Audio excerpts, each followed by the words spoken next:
छान छान कसं कसं वाटतंय? छान छान वाटतंय. बघा, किती दिवस पासून इथं आपल्या इथं भोई बाबा थेरपीला येत होते.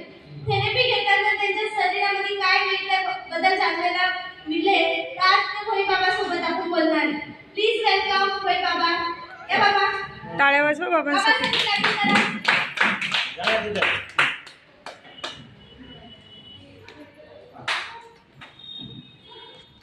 नमस्ते बाबा. नमस्ते. बाबा मला तुमचे नाव माहिती आहे पण बसलेल्या आई बाबाला तुमचे नाव माहिती नाही. तुमचं नाव सांगा बरं. माझं नाव सुधाकर आनंदराव भोई. बाबा थेरपी घेऊन किती दिवस झाले तुम्हाला? साधारण 15 दिवस झाले. बाबा थेरपी घेण्याच्या अगोदर कोणते त्रास होते? मला डायबिटीजचा त्रास होता, बीपीचा त्रास होता आणि चक्कर येत होते, कंबर दुखत होती असं. बाबा थेरपी घेऊन तुम्हाला किती टक्का फरक पडलेला आहे? साधारण 20-30% पडला. टाळ्या वाजवा. किती दिवसापासून येत? हा? किती दिवसापासून येऊन राहिले? सांगितलं ना 15 दिवसापासून. 15 दिवस पासून बाबा थेरपीला येत होते. बाबाला 20-30 टक्का फरक पडलेला आहे. बाबा बसलेल्या आई बाबाला काय सांगणार तुम्ही? हा?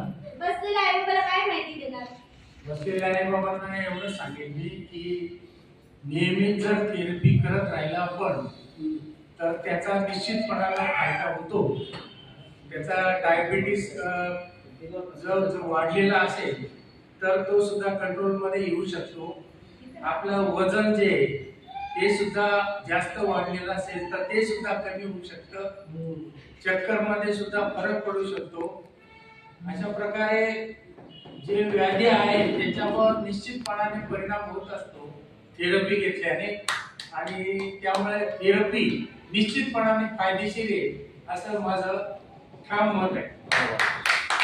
समाधानी आहे का बाबा तुम्ही? हो, समाधानी आहे म्हणून थेरपीला येतोय मी. थँक्यू बाबा. बस.